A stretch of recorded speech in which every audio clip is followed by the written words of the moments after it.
Thank you very much, Sarakasi dancers, for that very beautiful show. Maybe one thing that I need to draw to your attention is that Sarakasi dancers are a group of dancers with hearing impairment. And most of us, I knew you could hear us clapping, but for them, can we just do like this for them? Can we just clap for them? Yeah?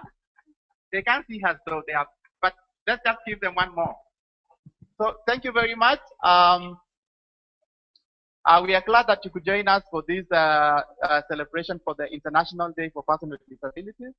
And at this juncture, my name is James Keitani. I work for CBM as Inclusive Development Officer. And I would like to invite my colleague, Linda Mwanya, to just take us through, to invite our key speaker. Thank you. Good morning. I'm not sure if you can hear me. Are you able to hear me? Good morning. Good morning. I have a very bad flu, so I just want to be sure that it's not my voice that cannot be heard. So maybe one more time. Good morning, everyone. Thank you for accepting our invitation this morning to join us as we talk about the theme of International Day and the inclusion of skilled, trained youth living with disabilities into the workplace. And so we hope that we can have a very good morning, a short, tight program, despite having started a little bit late. If you look around as we go through the day, just to introduce a little bit of who is here with us, but if you look around, anyone who is dressed like me is from CBM. And we are your hosts, so please feel free. If you have any questions, if you need any help, if you want anything, please just contact us or call out to us, and we'll be more than ready to assist you in any way or to provide any information that you need. So just to do a quick check of who we have with us today, I understand that we have students that are joining us from Kenyatta University. Is that true? Do you have anyone from Kenyatta? Let's do the burnout of the different universities. So who's from Kenyatta? Just, generally an area? Great. And then we have anybody else from which other schools? Just shout out where you are or indicate. Yes. Karen, great. In Orero, okay, great. Kenya, please, that's wonderful. Yes. USIU, all right. Right. Right at the back in white, yes. Allion, great, thank you. Anybody else? Yes, sir.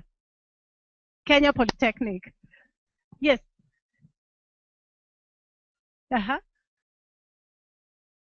Okay. Uh-huh. Mount Kenya University. Wonderful. So there's a good mix of young people. So I think we'll have some very robust discussions. Very briefly, why is CBM hosting particularly discussions in terms of preparing young people to enter the workplace? This is a commitment that we are concerned about. And one of the things that we really have been discussing within our organization is how can we accelerate the engagement of skilled young professionals into employment in Kenya today. People who are trained, people who have the capacity and the skills to actually be able to have a platform through which we can influence the nation. And what can we do about it? And that was the reason that we said, let's get together small groups. So we deliberately decided to keep this very small. And that's the reason that we were asking about registration. So that we can come together on this day, we can talk about what are some of the things in view of the theme of International Day. What are some of the things that we see as barriers to uptake of skilled persons, youth with disabilities into gainful employment, gainful formal employment? What can we do about it? How can we actually begin to break down those barriers? And how can we try and put a mechanism in place that would allow us to actually begin to see what opportunities are available and how those opportunities can become part and parcel of our lives. So that's the reason that we're having this today. And next year, we're really committed to trying to see that we can develop mechanisms and we can develop a system that will work. So CBM is actually working together with an organization that is here today and that will allow you the opportunity to actually engage with them and become part and parcel of their database.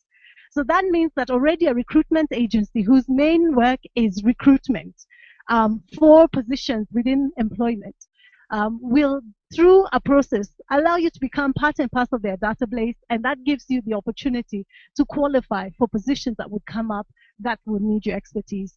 And so today we have with us Radar Recruitment Agency. You'll be hearing from them a little bit later because they will be taking us through a session on how to develop that powerful CV. That's the first thing that people see before you enter the room. And so how do we write it up? What are some of the tips that employers are looking for when you write your CV? So that's some of the things that they'll be taking us through. Shortly after that, then we will have our HR manager from CBM, and she will be talking about how to actually take charge of the recruitment process. And so when you have the opportunity to present yourself within an interview, how do you prepare yourself? What are some of the questions that you can expect? And how do you present yourself so that you do have that advantage and that you perform well? That's more or less what we have lined up. We have a few people that will be joining us to talk about their experiences. And so we're very privileged this morning to start off the day with 3 chief guests. And the first one is, I introduce to you Mr. Joseph Okello. Mr. Joseph Okello is the director of the McKinney Group of Schools and has a lot of experience at all levels of education, from primary to secondary and tertiary education, and is someone who is familiar with what it means to educate and integrate, if that's the right word, successful young people into the Kenyan workplace today. And I think we should make full use of his experience in terms of questions as a flourishing businessman, but also with his expanse of knowledge. We should basically, we'll have the opportunity to ask him questions and to build off of his knowledge. We're also joined by Mr. Kinyua Karani, and he is the CEO of, let me not get it wrong. Covenant Insurance. Covenant. He is the CEO of Covenant Insurance Agency. And I don't want to preempt what he's going to be telling us because he's coming to tell it to us in his own words. Covenant Insurance Agency is, when I asked him, now tell me about Covenant, he said, I'm a businessman who sells insurance from a wheelchair. I said, and that's exactly what you want me to say? Yes. So he's coming to tell you about his life, about what it has taken him to succeed, what it has taken him to actually build up his business within this environment and show that it is possible and that we can share that knowledge together. And also joining us from the CBM Brussels office, I think he will come, he'll come on with time, is Mr. Gordon Ritory. He is based in Brussels, in Belgium, and he will be talking to us as a role model who is familiar with Africa and has been to Kenya several times and is now doing his bit to influence the European Union when it comes to disability issues, when it comes to policy and things like that within the CBM EU Liaison Office. He'll be talking to us about his life. He had a very interesting life. He was actually a tour guide, overland trucks, driving through Africa, and then had a little bit of a diving accident. And now will be coming to share with us about his life and about what the theme of International Day means to him, so that we can have some experience from him as well in terms of how to actually influence our world. So that's what we have scheduled. We'll have a short session from the key speakers, and then we have a few practical sessions so that we can live with practical tips as you now come to the end of your studies and are preparing to engage and enter the workplace. And we trust that it will be an impactful time together. So with that, I'll just go ahead and invite Joe Karibusana and start us off. And why don't we welcome him, for those who can, with a hand clap and encourage him as he shares with us. Thank you, Joe. Do I give the microphone? No? I'll ask the people who sit in the back. No? You can hear me, huh?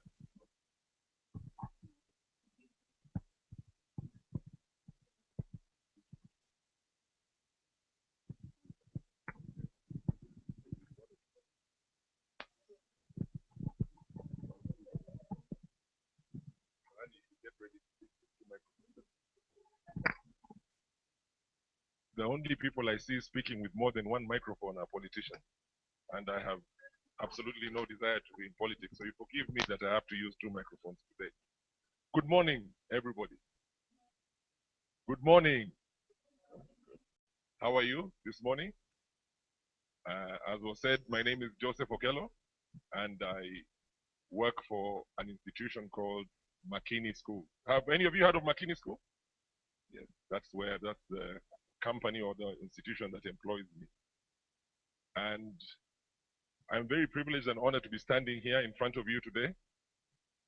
I was invited here by Linda from CBM. She told me that she suggested that I would come, Linda and James, to come and say a few words about, I'm not very clear, what was I to talk about? to talk about careers and opportunities. But I then decided to do something different. I said I've got a very good friend of mine called Karani Kinyua. And Karani Kinyua is a business partner of mine. And I'm also his client. He does work with me. He does work for me. And I thought he would be a good example of somebody living with a disability who has overcome that disability successfully and is actually fully engaged in business and in enterprise. Okay. My experience is as follows. I have worked, I'll tell you my life story in a few words, how I see it from the CVs I get. People tell me the primary school they went to, then the secondary school. So I'll start with primary school. I went to primary school, okay? But I will say no more about that. After I completed my studies, I worked for a company. In fact, I worked for a number of companies for a period of 10 years. Then I joined McKinney Schools, which is a family business. So I have 10 years work experience outside being employed by other people. Then I went into the family business, and I also run a number of my own businesses. The companies I'm associated with are responsible for employing over 700 people. So every end of the month, it is my responsibility to make sure that 700 people are paid. So I don't like the ends of the month, like now. This is not a good time for me.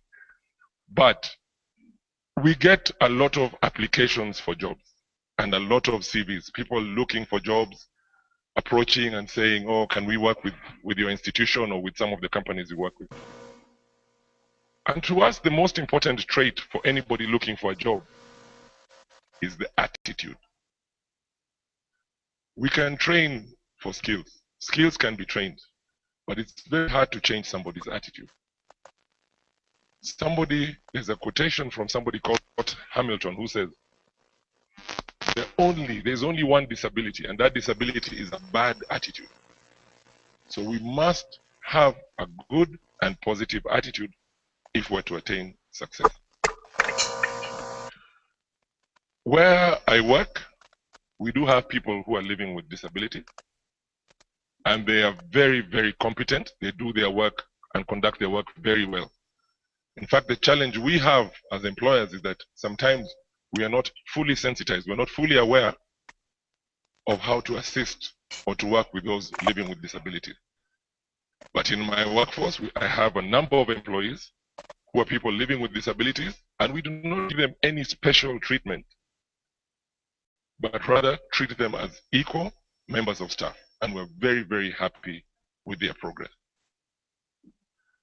My engagement with the people living with disabilities is extensive.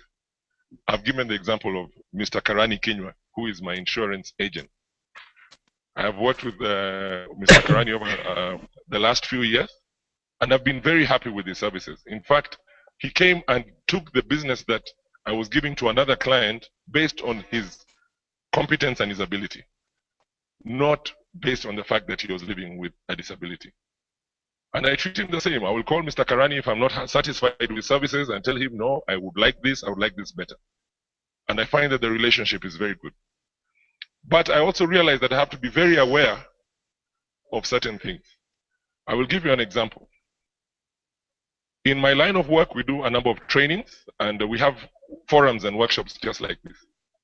And about 3 weeks ago, Mr. Karani was one of the panelists of speakers or resource persons who was going to be available to speak at this conference. But the facility that we chose was not accessible to Mr. Karani. Unbeknownst, Mr. Karani was not aware that we had already booked the facility and paid a deposit. But when we invited Mr. Karani to be one of the speakers, we realized that the challenge we had was that he will be unable to make his presentation because he would not be able to access the room that we had chosen. We then took a decision to find another facility which was suitable for Mr. Karani, and Mr. Karani went ahead to give a wonderful presentation, and the feedback we got is that he was one of the best speakers. Now that opportunity would have definitely been lost had we not gone to the facility that we had gone to, had we not made the change in facility because of Mr. Karani. So this awareness has to go to us even as employers, and those of us who have buildings and facilities. We must be aware that there might be some physical challenges faced by people living with disabilities. We know that there is no challenge in terms of their actual ability. In fact, we like to say that there's no such thing as disabilities, but rather people with different abilities. And Mr. Karani is a case in point. So without further ado, I am going to now introduce my friend who I brought along with me, Mr. Karani. to come and talk to you a little bit about his experiences. And I leave you a quote by a tennis player, a former tennis champion called Martina Navratilova. She was actually not a tennis player living with a disability, but she said this: disability is a matter of perception. It's a matter of what we perceive. If you are good at doing even one thing very well, then you're needed by somebody. You just have to be able to do one thing very well. And somewhere and someone in this world will need it. So with those few remarks, I thank you very much for your audience. Thank you.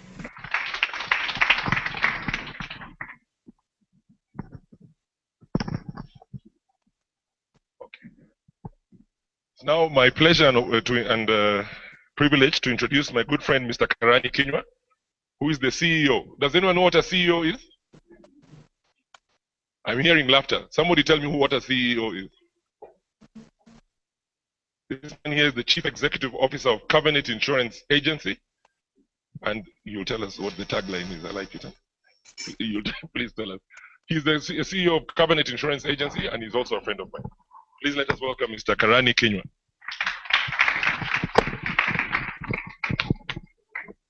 Good morning. Can you hear me at the back? Good morning.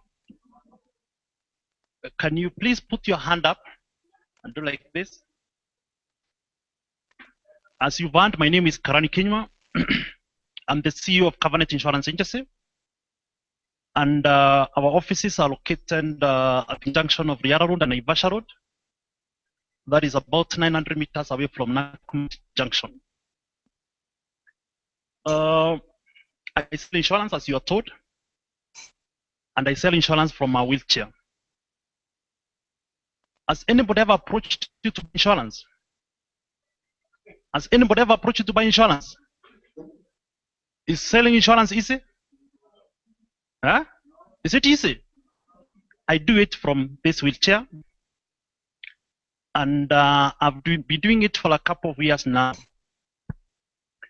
But first of all, I want to tell you my story. I want to tell you what happened to me, how I found myself on this wheelchair, and the challenges I had to undergo to recollect myself and be able to get back on track again, what I face on a daily basis, and you as young people, some of you living with disability, the kind of attitude you should have.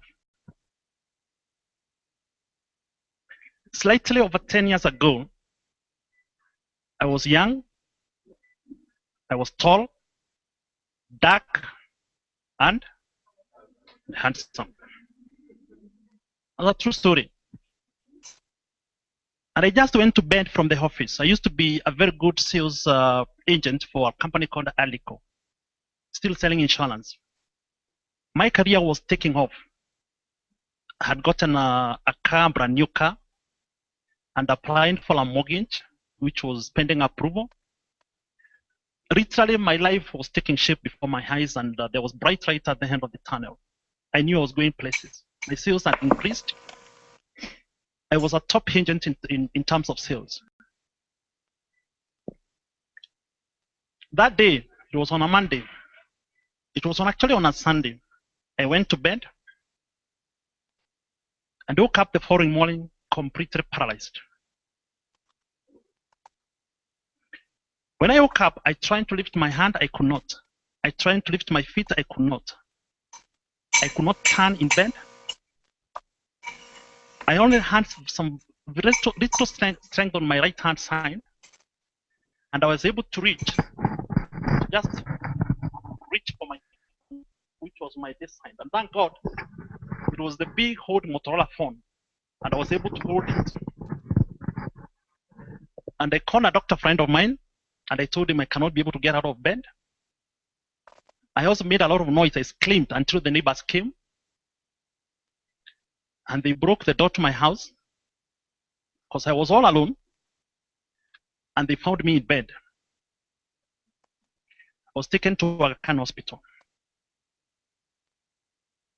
And at the emergency, I didn't know the extent of my illness until I saw doctors coming in twos. they come and listen to me. Then they go and get two other doctors. They come and listen to me. They come in threes. They come and listen to me.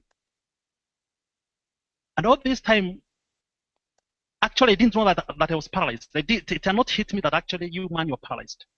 And at most, I thought I would get an injection, and perhaps by the end of the day, I would be able to go back home. But it is this nurse who came and trying to remove my trouser. And I was like, damn, what do you mean? Why would you want to remove my trouser? At the end of the day, the doctor and they didn't know which one to admit me. Do they take me to the accident ward or they take me to the medical ward? But eventually, I was taken to the accident ward, and they put a collar on my neck. That evening, I had a strong hunch to pass urine, to go for a short call. So I called the nurse who came with the container and dressed me, but I was unable to pass urine. Little did I know that my system was shutting down. So in the morning, she advised me the best thing is to wait until the morning, then they put a catheter or find out whether you can put pass urine normally, which was not the case. And in the morning, they had to put a catheter. I was to stay with the catheter for about 1 year. All this time, the disease which had affected me was continuing to wreak havoc in my body. They did tests, so many X-rays, but nothing was showing. One point, and Dr. Waweru, I don't know whether he's still in Aga Khan Hospital because that is where I was taken, brought X-rays. Some of the X-rays are taken, and they told me my paralysis has been caused by a nerve which is there's a nerve which is getting some pressure from a bone on the back. And they had to operate. They need to operate on that particular nerve so that they can relieve the pressure, and I would be up and down within no time. I was very happy. Shortly thereafter, Professor Runya, and I thank him because he's the one who saved me, came back with the same X-ray and told me, Karan, your back is perfect. You have no problem. I was happy and sad at the same time. Happy that I didn't have to go to the theater. Sad that still my condition, they could not tell what was affecting my body. So I was sent for MRI X-rays, which that time were not available in Aga Khan. They were somewhere in Westlands. I was taken there in an ambulance. And when the result came, it showed actually my back was perfect. All this time, everything had to be done to me like a baby. Another one.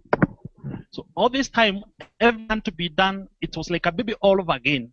I had to be washed, had to be fed. My bed was my bed. It was my dining room. It was my toilet. It was my bathroom. You have an itch in some very strange places. You have to call the nurse and ask them to scratch you. You need to turn at night in bed. You have to call somebody to come and turn you. A mosquito would come and sit on my nose and feast. And once they're done, they go and call their cousins. Hapa kuna bash.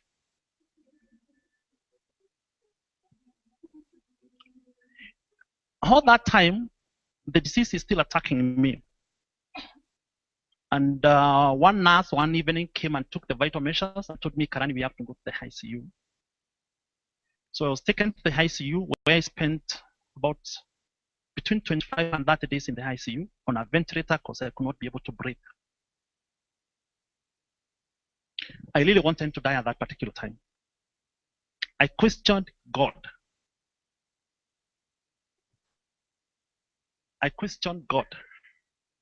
And I was asking God, why do you have to take me through this? What precisely have I done to get this kind of punishment?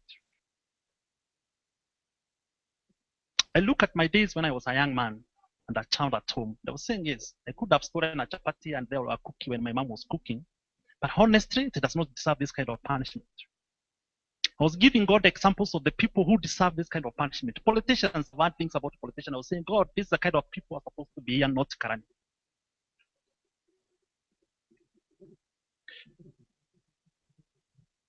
Since all my muscles, there was no messages which were coming which were going from my brain to my peripheral nerves. All my muscles were paralyzed. So I would eat food and it would get stuck in the system. I have never known constipation can be that painful and severe. I used to have constipation for weeks. And you can imagine, as a person who is in her 30s and you're being turned in certain things in funny places, you can imagine the shame and all that kind of stuff. But I used to pray and thank God for it. Every time I used to tell God, please let me be able to relieve myself. To date, even now when I go to the toilet, I thank God. When I turn in bed, I smile. When I scratch myself, I smile. When I'm able to brush my teeth and feed myself and use a toothpick, I smile. The things which make me happy, which excite me, are so simple that you have no idea. Eventually, I was weaned off the ventilator, and by this time, the doctors had diagnosed my condition. They had taken a sample of my spinal fluid, and they had seen the protein levels were elevated, and my disease was diagnosed as GBS, Guillain-Barré syndrome. It is a very, very rare condition. It attacks about one person in about 200. It's still under research. In Africa, in Kenya, very few people know about GBS. Many people actually, when they go to hospital with GBS, they die because by the time they are being diagnosed, already their breathing system has been compromised. And what happens is Kenyans start talking, and they started talking about my case. People said I had hints. But of course I didn't die. So they went back and said, this guy has been bewitched. And they give examples of the people who could have bewitched me. And they came and told me, Karan, what we need to do is to neutralize this witchcraft. And we have a way of doing it.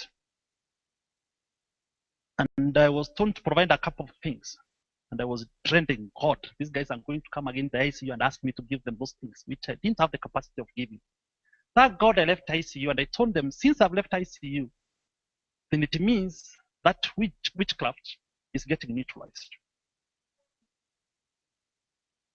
They didn't stop there. They said, you're in this condition because God is punishing you. And this is the time I started becoming rude to people with those kind of messages, because I asked them, do you sit in God's disciplinary committee that you saw Karan is a file? And I'm going through this because of the sins he had committed. Others would come and pray for me, pray for me, pray for me. And then when nothing happens, they said that your faith is not sufficient. My faith is not sufficient. And I was like, when I used to walk, or do you have a faith meter which is going to show how big or how small my faith is? So I stayed in hospital for 1 year. That is between Aga Khan Hospital and Nairobi West Hospital. It was one of the most painful experiences. I got discharged from hospital, not because I'd recovered, but because I'd exhausted my resources. I'd exhausted my medical cover, I'd exhausted my savings, I'd borrowed from friends, and it was impossible to keep up with the medical bills. The hospital threatened to hold me hostage in hospital. And I told them, Kalibu, come on, come, baby, come. Because by that time, I had done research on my condition, GBS. I knew precisely what had affected me. I knew precisely the prognosis. I knew I'm not going to recover in a day or two. I knew it will take a couple of years before I could ever stand on my feet again, if ever. And I knew hospitals had taken advantage of my medical cover, because the time when I asked them for an itemized bill, I came to realize the things they were putting on my medical cover, on my medical bills, were not genuine. They were just stealing from me. How do you explain a resident doctor who comes in, says hi to you in the morning, and you have to pay them 1,000? And I have my own specialist who is taking care of me. So I threatened that I'm going to expose them. And this time they agreed to release me. I was discharged Ben Linden. And I spent the next 4 to 5 years at home in bed. The nurses, as I said, it was a baby all over again. I'd gotten to a point whereby I had decided, if really God wanted to kill me, did he really have to take me through all this process? I mean, God is big, God is huge. He looks down upon you the way you see an insect could have stepped on me, and that was that. So I decided to work with God. And I decided to speak with God throughout. And even today, I speak to God throughout. And I started seeing God answering my prayers on a daily basis, right from the ICU. That I would pray to relieve myself, and it would work. That I would pray, tell God that, Father, I don't want to get tired immediately once I'm turned. Because it got to a point whereby the nurses are like, we turned you a few minutes ago. And they say that for them to turn you again, then you must spend at least an hour or 2 hours on one side. So we started seeing those small answers those small requests being answered as we get along, as I recovered. The one thing I was looking for when I got back in the house and I started recovering was I was praying for the day I would be able to sit on a wheelchair. And it came to pass. And I said today that if you find somebody sitting on a wheelchair, that is a sign of recovery. Because there is some people who cannot be able to sit on a wheelchair. There's some people who are bedridden, they are paralyzed from neck downwards. And their spinal cords are not strong enough to sustain their posture on a wheelchair. The first time I sat on a wheelchair, I didn't have the strength to wheel myself. But I asked the nurse to take me to the window. And I saw a chicken passing by. And I was extremely happy to see a chicken passing by. Because you can imagine for about 6, 7 years, my only friend was the ceiling. I would only look up and I started even seeing things and images on the ceiling there. As I said before my illness, I was a top agent selling insurance. And as I lay on bed that time now at home, I was like, what do I do after I recover? Bills are there. Nobody wants to know. Kenya Power does not want to know that you have been lean and you cannot be able to pay for power. Water, food, rent. Those things are constant. Nobody's going to say that simply because you are disabled, we are going to waive your rent until you're able to work again. Those things there, they are constant. The next I had, they want to be paid. And I told God, give me an opportunity to go back and sell insurance. And I used to tell my friends and relatives that I'm going to sell insurance again on a wheelchair. And they were like, it's a difficult job to begin with when you're healthy. How the hell do you think that you're going to make it on a wheelchair? I prayed. I started asking God for a car. And during that period, there was the Kenyan share offer and the Uchumi shares, which were traded. And people made a lot of money during that period trading in shares. And I'm one of them. And my desire and my prayer to look for a car was answered. And I was able to get a car. Although my biggest problem now was how to drive that vehicle.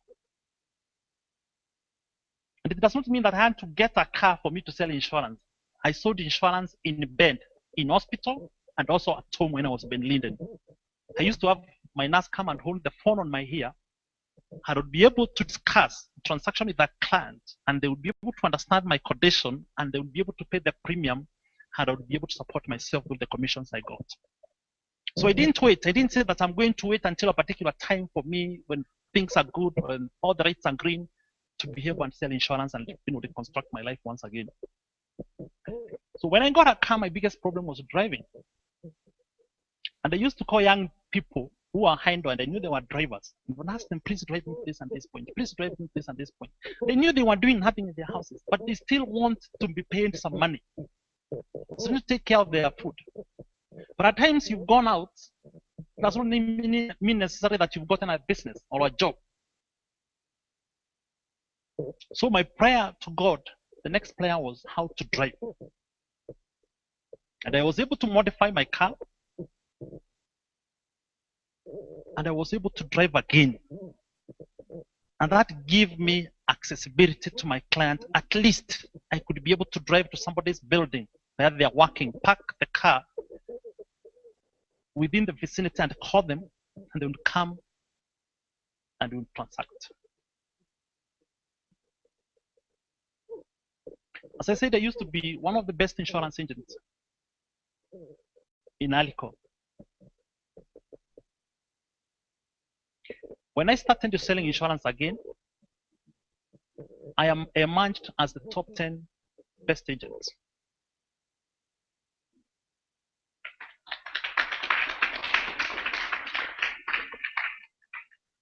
And this year, I'm still destined to be among the top agents in this country in insurance sales. Now, what challenges do I face on a daily basis as I go about selling insurance? The challenges you face, all of you who are living with one form of disability or another. The first one is transport. Do you have any public transport to speak of as far as disabled people are concerned? Do we have? That's a challenge I face on a daily basis, because if I don't have a car, then it means I cannot be able to utilize public transport to be able to see my client. Do you face that challenge on a daily basis? Do you face that challenge? Buildings. Buildings are not accessible. We have very few buildings which are accessible to people on wheelchairs. And I'm happy for this organization and other like-minded organizations who are pushing the government to at least make the buildings accessible to people who are on wheelchairs. Can you imagine if I'm going to see a client at Times Tower who is on 29th floor, and perhaps that building is not accessible, and perhaps there is no parking near Times Towers, and I need to convince that client to come down and talk to me, whereas there's some able-bodied agents who can scale the stairs and go and transact that business? Can you see that challenge? And I do it on a daily basis.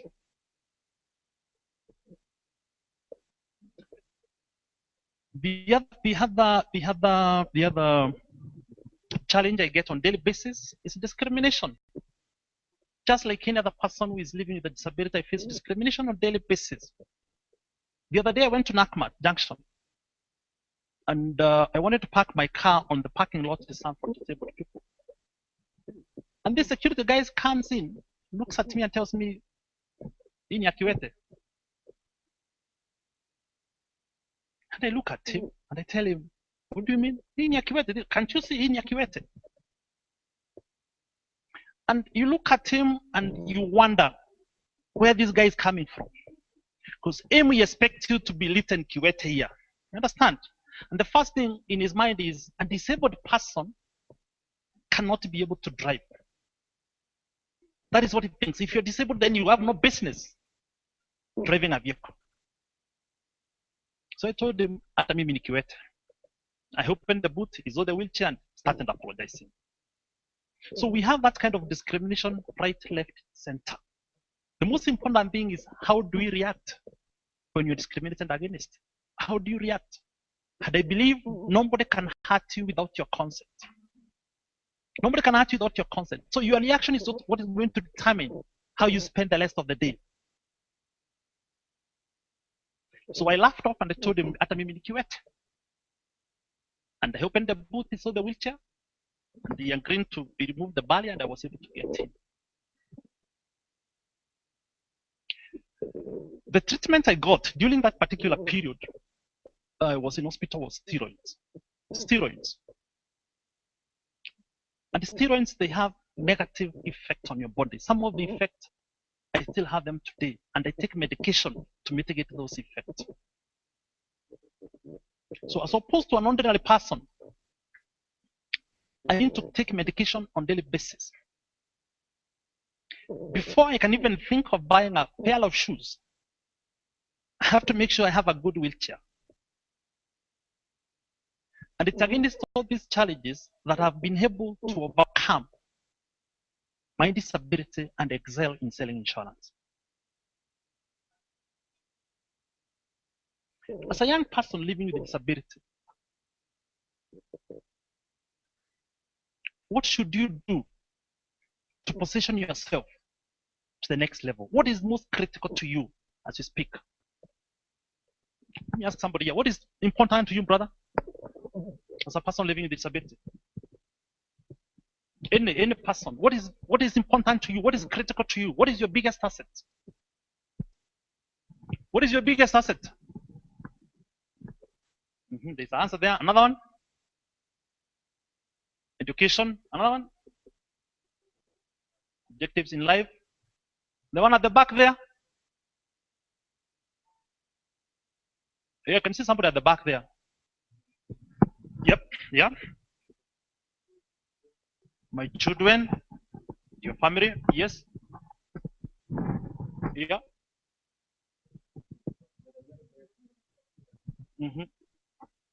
I will not be able to understand that. Perhaps you could, yeah, an interpreter. Good. I'll tell you what is important is what this reader said here. It is yourself. It is your body. And there's nothing as important as your body. And it is important you take care of your body.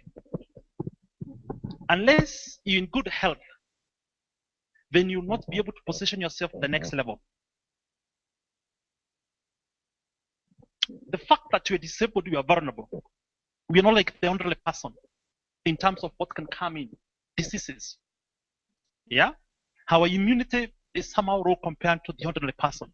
So we need to cater for our body. We have issues of bed sores. Any person who has sat on a wheelchair will tell you that is the greatest killer of people on wheelchair. I mean, people living with disability who are sitting on wheelchairs. The next thing you need to cater for is your mind. The physical body and then your mind. As a young person, you need to know the kind of people you're mixing with, the kind of company you're keeping. They say, show me your friends and tell you what kind of a person you have. So we need to take care of our minds. What comes in negative peer influence. And when you speak taking care of our bodies, another day I'll tell you what happened to me after I left the hospital. I hit the bottle because of depression and drank like a fish.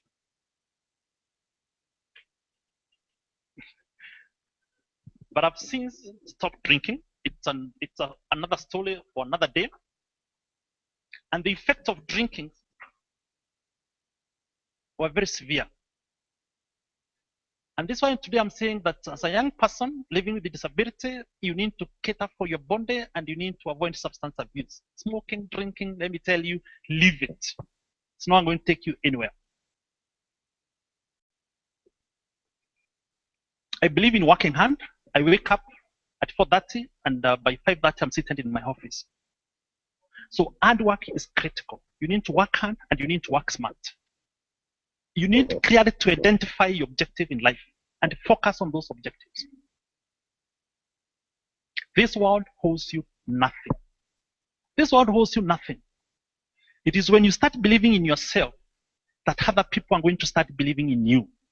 And they're going to give you opportunities. CBM can only give us a little push. Can only give us a little. They don't even have the resources to cater for each and every need we have.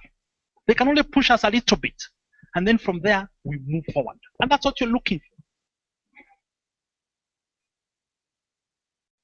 3,000 Kenyans die every day as a result of road accident.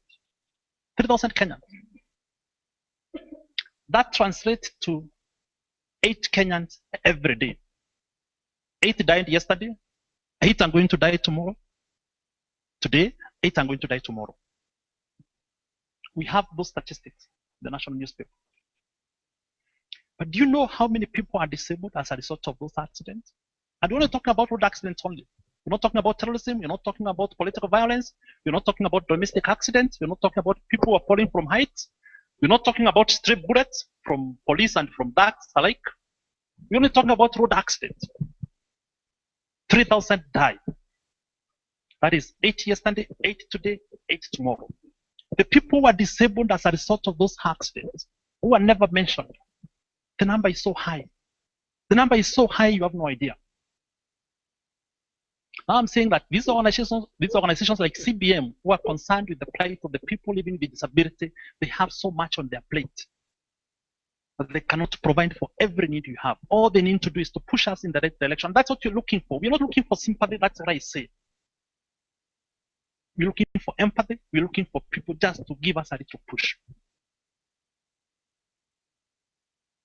Why I decided to work and take care of myself and my family.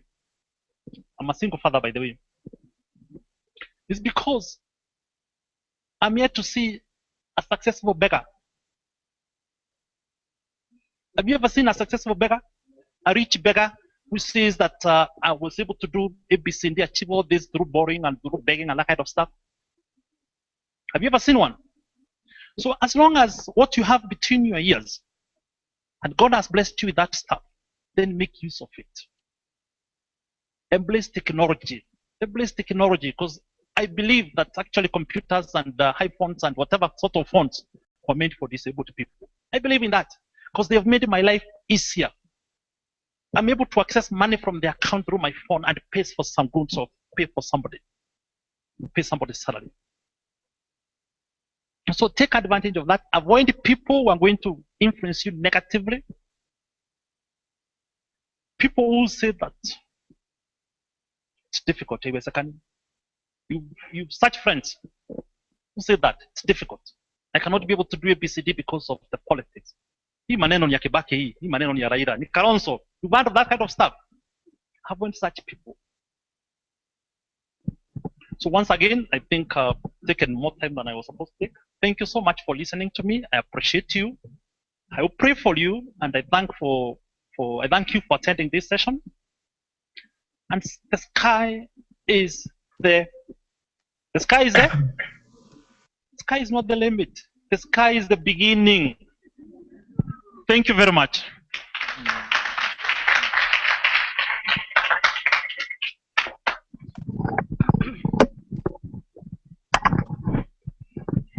Thank you for that challenge. His last words are, the sky is, it's just the beginning. Can you imagine what you'll see after the sky when we start reaching beyond the heights? Thank you very much, Mr. Karani. I'll ask you to still be available in a short while so that we can ask any questions that we have of you and of Joe. But we just want to invite one more speaker to join us and to talk a little bit about what the theme of International Day means to him. And that's Mr. Gordon Ritory. We can see him on the screen. We'll be hearing him shortly and be able to share. So Gordon, welcome. Thank you. I don't know if you can hear me, everybody. Habari zenu. Give me a wave if you can hear me. Can you hear him? Okay. So Gordon has a little bit of Kiswahili, and he needs you to respond to him in Kiswahili so that he's sure that you can hear him. Welcome, Gordon. Thank you, Linda. I can actually only hear Linda, not everybody else. People, I'm very sorry. I'm only going to be here for 5 or maximum 10 minutes because I have to rush to another meeting. I guess what I will do is very quickly explain my situation. As you can maybe hear, I'm from Scotland. I live and work in Brussels for CBM. My job is the website manager for CBM International, so I don't know if anybody has seen the cbm.org website. If you go to CBM Kenya, then you're only one click away from the international site. So I work a lot with John, the IT man who has very cleverly set all of this up today, the connection. So about my situation, I am a wheelchair user. I broke my neck 14 years ago. I'm now 42, getting very old. When I was 27, so 15 years ago, I dived into a river in Africa, actually in Mali. I was working as a tour guide. So I actually have seen a lot of your beautiful continent. I've lived and worked in Kenya quite a bit. And I was in Mali with a tour group, and one of my clients asked if we could go swimming in the river that we were on. And very stupidly, I said, yes, I will go first. And I dived off the boat into the river without checking how deep the river was. So I broke my neck. The river was only about a meter deep, with the result that I am paralyzed almost completely from the shoulders down. I still have movement in my arms, but nothing in my hands or fingers, and no feeling or movement basically from, if you can see me, from this level down, so just below the shoulders. And my hands, if you can see, my hands are also paralyzed with no feeling. But that's enough of the negative things, because to be honest with you, I now have a great life. As I said, I live and work in Belgium. My girlfriend is Belgian, so I moved here about 10 years ago. To get to work, as the previous speaker said, there are many challenges on a daily basis, but I'm lucky enough that I have a car which is fully adapted. I have an electronic wheelchair which I use. I drive into the car in the wheelchair. John and Linda have both seen this, and they were even brave enough to drive 4 hours from Brussels to Germany with me, and they are both still alive, so obviously it still works. In the office we have lots of accessibility challenges. We have a lift, we're on the 3rd floor. We've had to put handles on the doors to adjust the height of various buttons so that I can reach them. But all of these challenges have been met by a very understanding employer, and also the people that run the building. So I guess the message that I'm saying is, and sort of following on from what the previous speaker said, there are many challenges on a daily basis, but with your own efforts and the efforts of the people around you and your employers, your colleagues, all these people that are close to you that you work with on a daily basis, then all of these challenges can be met and overcome. I also, as a side note, we have, I think, 7 people working in the office, and 1, 2, 3, 4. I'm not even sure. That shows you how important it is. I think 4 of us are people with disabilities. I say that between inverted commas because I don't want to focus on the disability. As John and Linda will say, anyone that's been to our office will see that the disabilities that people have really are not important. The people are all employed there because they have a use. They have a skill which is useful to the organisation, and the disability is just a challenge that it has been overcome. I'm not going to hold you for much longer. Also, I really should go away, but I will stay online, and if there are questions and I'm available, then I'll happily answer them. I just want to finish with hopefully a story that you might find a little bit funny. Although I live in Europe, which everybody thinks is so developed and so modern, and we have everything, the answer to all the problems. Um, we don't have, I don't have accessible transport to get to work. The buses and trains and underground are not all accessible. That's why I use my car. Um, but on a funny note, one morning I arrived at work about half an hour early, and the main door to the office was locked, and I didn't have a key to this door. So I sat outside the office. It was nice weather. It was about 7:30 in the morning, and there was no problem. I sat outside, and I just thought I would wait for one of my colleagues to arrive. And I had my laptop on my knee, and I was logging into the email, the office email. I could reach the Wi-Fi from my smartphone, so I was logging into the email on my smartphone and starting to answer my emails. When all of a sudden I was aware of somebody very close to me, like a passerby had come very close to me, and I looked up, and there was a lady offering me money. She obviously thought because I was in a wheelchair that I was begging. So I just want to, I can see some people laughing, so I guess you are still listening to me, thankfully. Yeah, so I'm just sort of giving you the message that no matter where you are, whether it's Brussels, New York, Nairobi, or anywhere in the world, people have attitudes and preconceptions about disability that will, I don't want to say never go away, but certainly persist. And yeah, so the stupid thing that I did was I said no. So I still have no idea how much money she was going to give me. Maybe it was a 50 euro note, and I could have been much better off that day. I said no, and she suddenly realized her mistake and was very embarrassed and walked away. In fact, she almost ran away. So anyway, I'm going to finish with that, people, and thank you for listening to me. And as I said, I will try to be available. John, just give me a shout on Skype or whatever if there are questions. So thanks again.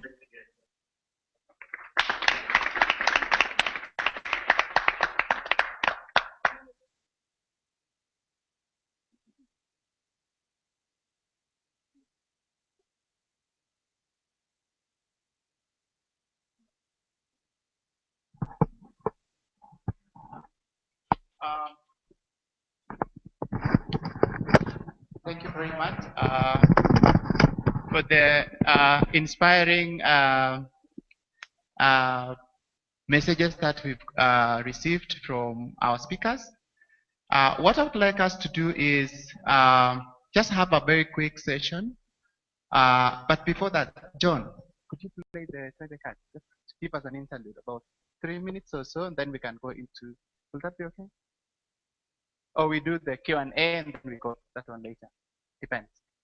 Yeah. So let's just reflect on what we've heard from Joe, from Kinyua, and from Gordon.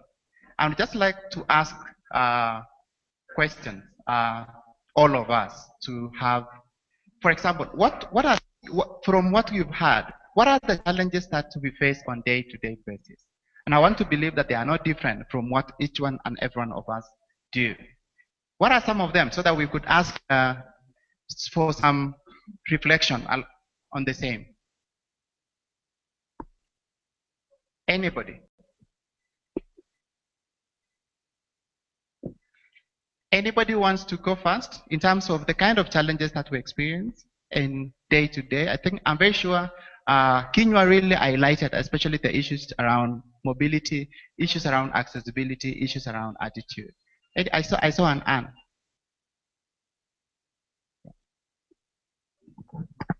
Yeah. Yes, madam. Discrimination. Yeah. Any. Yes, madam. Please tell us your name. Yes, Jane. Lack of awareness. Yes.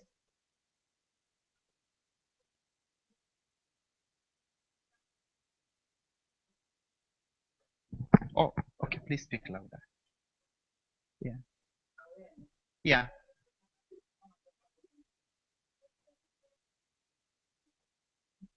Yeah.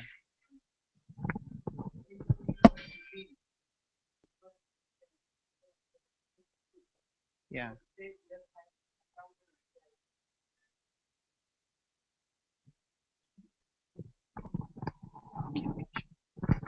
Okay, thank you, Jen. I think Jen has mentioned about it, and that most of the time, a lot of our actions, sometimes we may not be aware about some of these challenges, and that it is then imperative on us to make the people around us aware in terms of issues to do with disability, in terms of issues of access to the physical environment, issues about communication, issues to do with how we can be able to relate with each other in terms of our attitude. So thank you very much, Jen.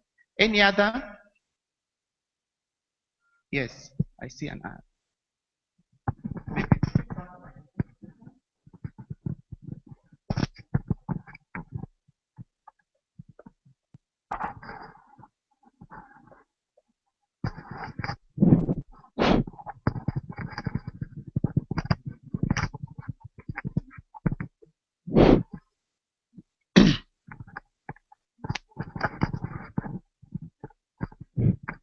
Okay, another my name is before the same. Currently, I'm in United University. I realize that as the disabled, we have got a lot of challenges, and one of them is the issue of mobility. Like in this country of ours, yeah, but there are some areas whereby even if you have got the question, nobody will bother, even giving you some ways that even the vehicle will not be covered. Something like that. You realize that the motorbike and cycling. So it becomes really a challenge that the organization should just come out clearly and sensitize the community about the disabled so that they can know how to live with such people. Because even you can imagine when you are walking, you bump with somebody or a people just come like that, and yet you have the mistake. You can't do it. So that one is another great challenge.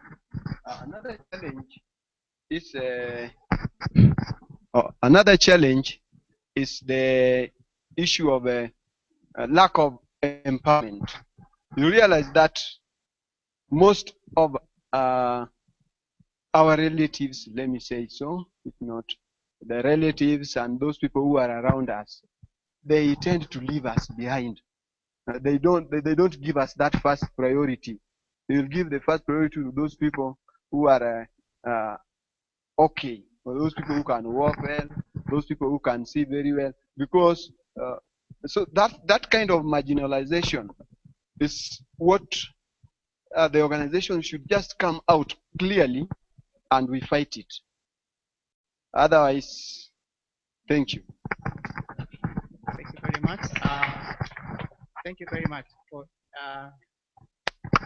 the gentleman on my right. My name is Nganye Gashin. The biggest challenge with persons with disability, I think, lies within the persons with disability themselves. You realize that we already discriminate ourselves. We go to a place and we have attitude, we fear, we think that we will be discriminated against. So through that, we do not interact openly with others because of that intimidation. We are expecting discrimination before even the discrimination itself comes. Then you find to solve this, people need to be encouraged to first of all accept themselves and know that They have the potential within themselves, and those potentials are not disabled potential. Thank you. Just one more before we. Yeah. Let's have a lady this time.